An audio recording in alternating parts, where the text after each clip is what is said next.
बे समाव स्टुडिअ'आव आं सन्दना इस्लारि सानैसो लाइमोनफोरनि हर सान नांथाब नाजानाय खम समनि गेजेरावनो गोबां रां खामायनो थांगासिनो दङ। जों बयबो मिन्थिगौ आसाम हादोरसाखौ मुगा सिनि थाखायबो बुहुमाव सुबुंफोरा मिन्थियो। जरासे मुगा एम्फौनि फिथोबनिफ्राय खुन्दुं लुनानै दानाय मेख्ला सादोर सिनि बेसेना 60,000निफ्राय 80,000 रांहालागै दं होननानै जों मिथियो। बे मुगा एम्फौखौनो बिटिआर हालाम बाक्सा जिल्लानि सिङाव थानाय जफादं सबनपुर गामिनि सानैसो लाइमोनफोर फादियै राजेन मुसाहारि, धनेश्वर बर', बिष्णु बर', सन्जीब नार्जारि, सन्जय मुसाहारि, शिव प्रसाद दास बर' बिथांमोनहा जौगाफु आबादारि आफाद दानानै गुबुन गुबुन आबादफोर मावनायजों लोगोसे बिथांमोनहा दासान्दै मुगा एम्फौ फिसिगासिनो दङ। बिथांमोनहा फोरमायनाय बादिब्ला 1 केजिसो मुगा एम्फौनि बिदै लाबोना दासान्दि फिसिगासिनो दं आरो एम्फौफोरा गोमोन फैनो लाबाय होननानैबो मिथिहोदों। मख'जाथावदि बिथांमोनहा फोरमायनाय बादिब्ला मोनसे फिथोबनि बेसेनखौ 2 रांनिफ्राय लानानै 3 रांसिम फानहरनानै खेबसेयाव 50,000निफ्राय 60,000सो रां खामायनो हायो होननानैबो फोरमायथिदों।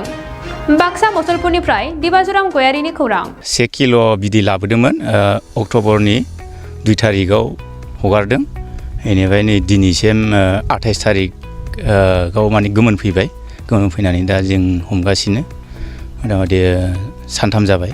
मोजाङानो मुगा फिथोबालाय दा बर्थमान थिगैनो दङ। ओमफ्राय आरो मोजाङैनो जोङो मोनदों आरो दा बेखिनियानो।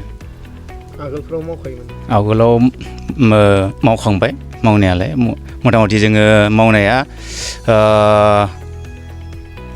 हमनानै ला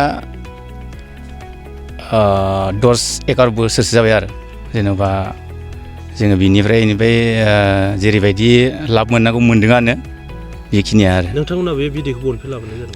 बे बिदैखौ गुवाहाटि बक' हयथ'बा मालाबा खानापारानिफ्राय बिदि लाबोनाय जायो आरो जेराव सुबिदा मोनो।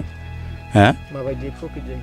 प्रफिटआ ओरैनो हमनानै ला जेनेबा 1 किल'सो हगारोब्ला पारसेन्ट हिसाबै 50निफ्राय 60,000सो मोननाय जायो आरो। ओरैनो बे फिथोबफोरखौ मोनसेयाव माबायदिहाय फाननाय जायो? मार्केट माबायाव पार पिस जोङो फिथोबखौ थोबसेयाव मथा मथि ओरैनो रिलिं ककन दङ। रिलिं ककना जाहैबाय कुवालिटि लानाय कुवालिटि। बियो थोबसेयाव 2.5निफ्राय 2.5 थाखा बिदि मोनो आरो। बेनिफ्राय आरो पार पिस सिट ककनाव जुदि हरफिननाय जायोब्ला पार पिस 3.5खौ मोनो आरो। नोंथांमोना बे फिथोबखौ बहा साप्लाइ खालामनाय जायो? जोङो बेखौथ' बुंनो थाङोबा ओरैनो जोंनि अखमावनो जोङो साप्लाइ खालामो। बेफारिफोर डाइरेक्ट फैयो कन्टेक्ट खालामब्लानो। बेनिफ्राय आरो जोङो किसुमान मालाबा समाव कलकुसियावबो हैनाय जायो। कलकुसिनि बेफारि फैयो। गिबियाव नोंथांमोना बिनि सोलोंथाइ लाजेनदोंमोन नामा? लादोंमोन लानायालाय ट्रेनिं लादों जोङो आवगायै। नोंथांमोना खैजोनसो लोगो नांनानै बेखौ? दा जोङो नै बे दिनैनि बा एबारनि बे माबायाव एम्फौआ जोङो ग्रुप नांनानै 8-10 जन दङ। जों ग्रुप नांनानै हगारदों आरो बे फार्माव। नोंथांमोना बोसोरसेयाव खेबबेसे फिसियो? ओरैनो जोङो फिसिनायाथ' बागान गिदिरोब्ला खनथाम-खनब्रैखौ हायो आरो। जेनेबा हमनानै ला ओरैनो माबा होनो जारुवा होनो, बेनिफ्राय सुथुवा, ओमफ्राय फुदिया बिदि मोनसे क्रप दङ आरो बिदि स्टेप बाय स्टेप बिदि फिनाय।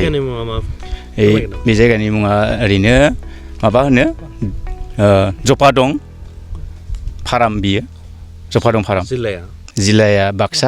नोंथांमोननि थाखाय बेखेवबाय गियाथि गाउन बान्सबारि रेन्ज मानास नेशनेल पार्कआव समायना दावराइ जंगल रिजर्ट। बे रिजर्टआव नोंथांमोना jeep ride, elephant ride, tea tower, river rafting, village visits, फ्रिबेलि इथनिक फुड, माल्टी कुजिन बायदि बायदि सुबिदा थागोन। बुकिं खालामनो आरो गोबां मिथिनो थाखाय फन खालामनो हागोन 6900-226214, 9954-961-665, 8638-360-282, 9859-161-912। दावराइ जंगल रिजर्ट, मानास नेशनेल पार्क, गियाथि गाउन।